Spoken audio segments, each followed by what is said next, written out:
Art Deco is one of the most famous and iconic architectural styles. Even if you don't know much about it, chances are that you've seen some Art Deco buildings. The Empire State Building and the Chrysler Building in New York City are two very recognizable examples of the movement. Some other buildings include the Eastern Columbia Building in Los Angeles, the Carbide and Carbon Building in Chicago, and Eden Teatro in Lisbon, Portugal.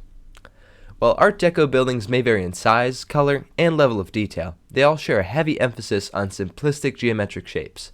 The movement started during the 1910s and rose in popularity during the 20s and 30s. During the Roaring Twenties, Art Deco was meant to be a glamorous architectural style, one that reflected economic success with ornate decorations and luxurious materials, such as precious stones and gold. This can easily be seen in New York City's American Radiator Building, which is topped with a literal gold crown of ornamentation. Art Deco did not disappear with the Great Depression. The glitz and glamour disappeared, but the geometric forms remained. An example of this less decorated Art Deco style is the Los Angeles City Hall, with its strong vertical shapes and distinct silhouette.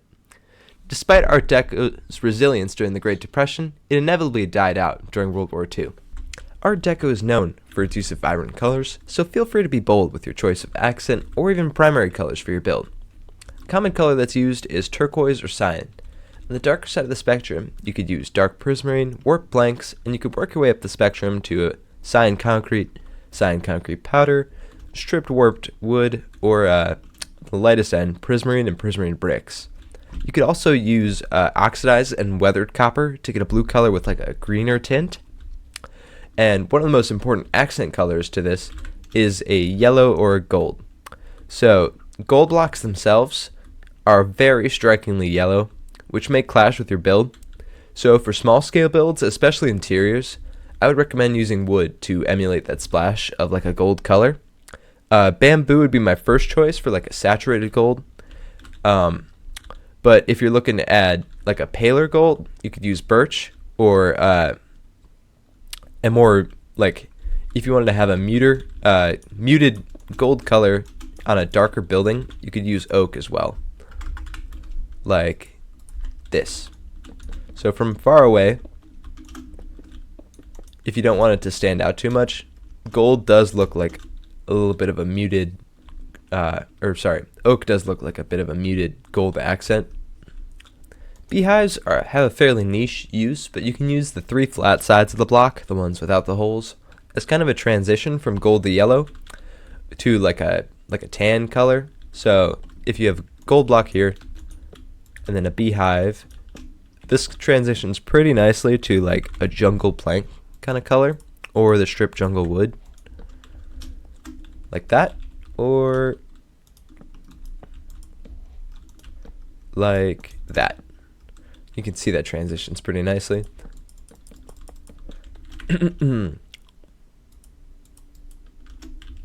Black and dark gray are a very common and easy contrast for like the bright patterns in your gold or your accent color. So having a dark background will make your gold highlights stand out and draw the viewer's attention. Some other blocks you might find useful are the darker strip logs like dark oak and mangrove. These kind of dark, warm colors will give your builds like a cozy, luxurious feel. Gilded blackstone is a really nice block because it's black with the gold highlights already in it. So you can skip a lot of this detailing work if you want it on a smaller scale. You can just use gilded blackstone as like a highlight. And lastly, the glazed terracotta blocks. You can use them to make some really nice patterns, which really match with the Art Deco style. Just to highlight the use of those dark wood blocks, this ceiling I made uses dark oak trapdoors, the stripped mangrove wood, and then the underside of the smithing table to give this kind of cozy but still kind of luxurious look. The smithing table has a really nice texture that like works with mangrove wood because it's that kind of dark crimson in a sense. So feel free to use this in your ceiling designs. This interior makes use of two of the most important tools in your Art Deco arsenal: geometric details and contrasting colors. The entire room is comprised of our three main colors from the last section. We have cyan, we have gold, and we have black. The black concrete here is an intentionally plain background, which lets our geometric accents really pop out. And the vertical shape complements these trapdoors here along the walls and the ones we have in the windows here, keeping that vertical theme throughout. As a general rule of thumb, vertical lines or stripes will make something seem taller, while horizontal lines will make it seem wider. Next, using the same rule of contrast, I've placed this interlocking kind of diamond pattern in the floor here, and this makes use of the fact that signs are ever so slightly taller than a full block. So you can see here we've got signs and then we've got carpet over top, and the signs will peek through here. Signs have 8 different rotations, so you can get really creative with the designs you want to put in your floor. The Art Deco movement coincided with the emergence of the skyscraper in many cities. Buildings were reaching unprecedented heights, and the architects of the time definitely wanted to draw attention to that fact. If you're building a tall Art Deco structure, the distinct lines of your building should be vertical, drawing the eye upward towards the focal point at the top.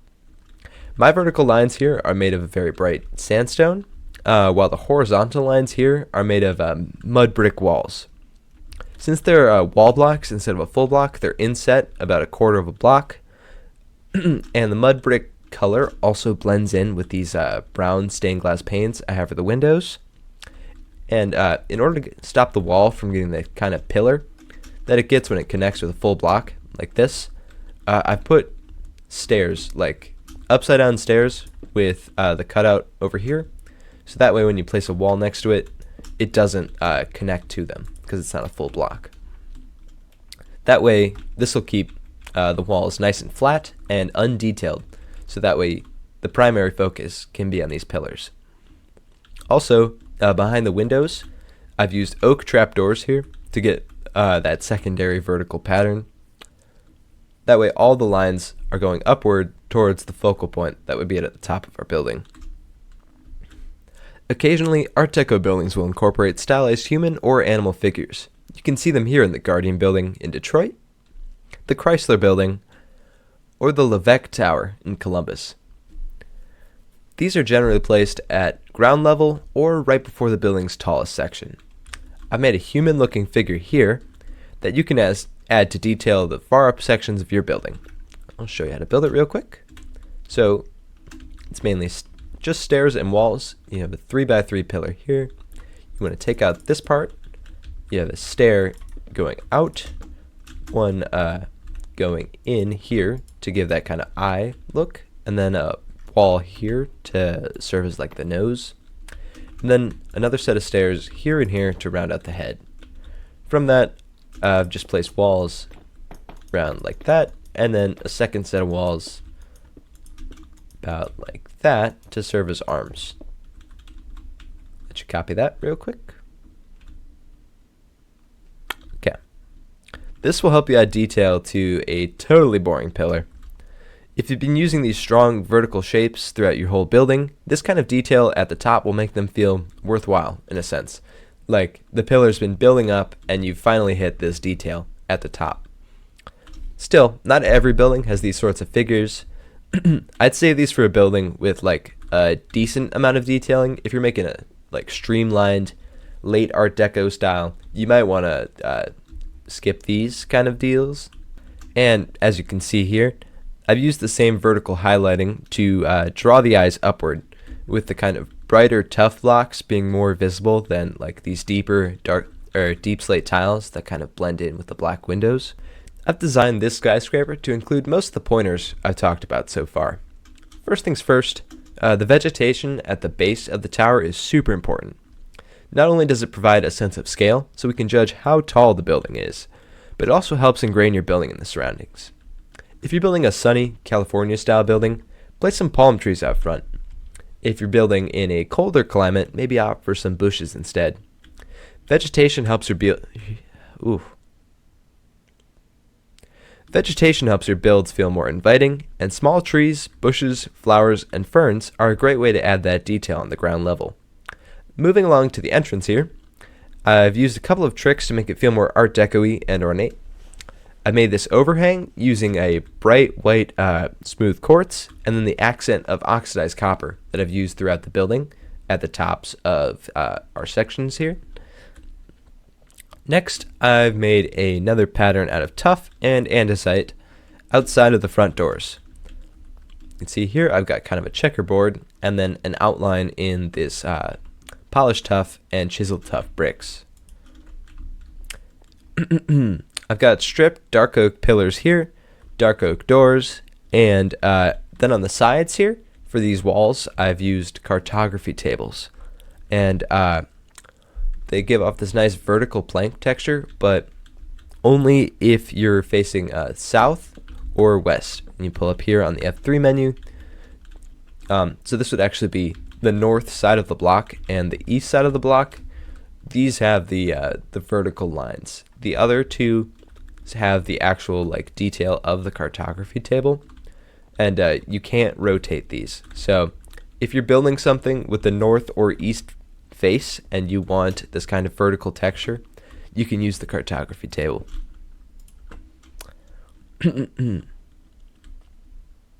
Next, I've got yellow glazed terracotta at the bottom here, and these bamboo trapdoors to give off that kind of hint of gold detailing. And these trapdoors look especially good from afar because it just looks like a thin line of gold going across the facade here. And then finally, I've used orange glazed terracotta to add this kind of floral pattern above the doors. The colors match like my color scheme here pretty much like spot on. You can see got the orange and the kind of tealy copper color. Moving on to the actual building design, I've opted for 5 block wide pillars with a strip of granite walls going vertically in the center block. And then for the windows, they're 3 blocks by 4 blocks with another with a red sandstone wall going down the middle block. Then in between the windows, we've got orange terracotta and then another red sandstone wall. And I've used granite in between the floors, so it's a lot more muted, matches with, well, not exactly with the windows, but they don't stand out as much compared to these bright orange sandstone like pillars. So your eye is drawn to the orange sandstone and not to the granite. Then this bottom section is only about 4 stories tall before I put up a setback over here. You detailed each top of the pillar, so it's got this kind of accent contrasting copper color up at the top, and this is for the same reason as these figures over here. Kind of brings the pillars to like a completion, draws the eye up to the top where we'd like it to be. These setbacks give the tower an added sense of height, and a lot of Art Deco buildings make use of them. The Empire State Building, for example, has a pretty wide base, and then the slender skyscraper part rises out of the center of that base. And since the building is no longer as wide, the added height feels taller. After a few more floors here of the same pattern, we have another setback here at the top. And then I've used a couple of building tricks to make this top section feel even taller. First things first, the windows here are a block shorter. They're only 3x3 instead of the 4x3.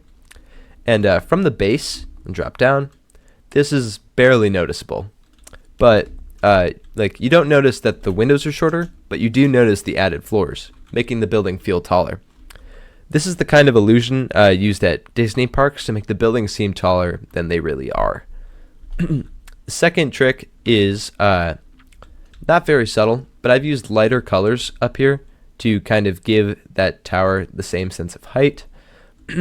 One building that did use this trick was the Eiffel Tower. When it was originally constructed, it had a gradient of paint ranging from dark at the bottom, and then it got subtly lighter all the way up to the top to make it feel taller. And then this top section of your building should be the focal point. It should be recognizable with just a silhouette. It needs a unique shape that's both memorable and interesting to look at.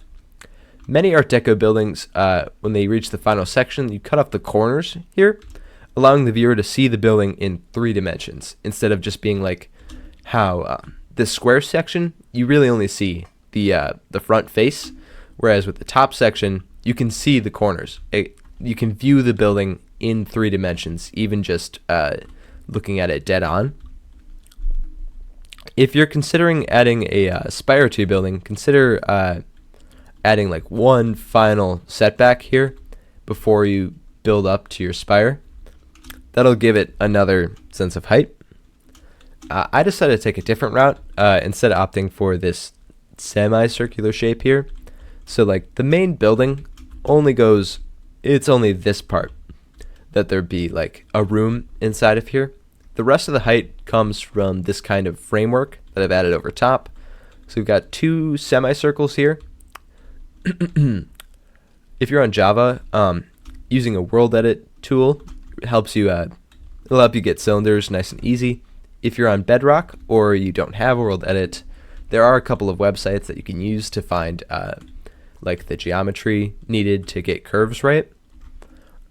So I've got one inner curve here and then the outer curve here. And to connect them, I've used a bit of geometry again to find the right angles to get this kind of sunburst shape. This is a really common shape. It's in the like the Chrysler building, or you can see it here in the entrance of the Eastern Columbia building. And it just kind of adds that one final level of detail to make the building memorable and stand out.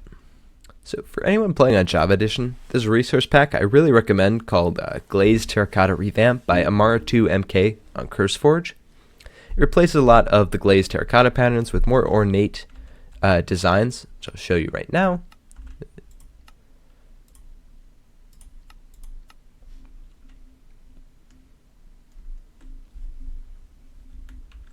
So here are the new designs. You can see a couple of them are unchanged, like light blue, yellow, and black, and green, while the other ones have like subtle differences or are totally changed, like magenta here, which has gotten rid of the like obnoxious arrow, and instead it's got this kind of like almost a feather design. So I'll throw up a before and after screen right here, and I'll leave a link in the description if you want to download it. That'll just about do it for this video. Go and design your own buildings in the Art Deco style. If you thought this video was helpful, please leave a like, and if you want to see more instructional videos on different architectural styles, be sure to subscribe. That'll do it. Toodles!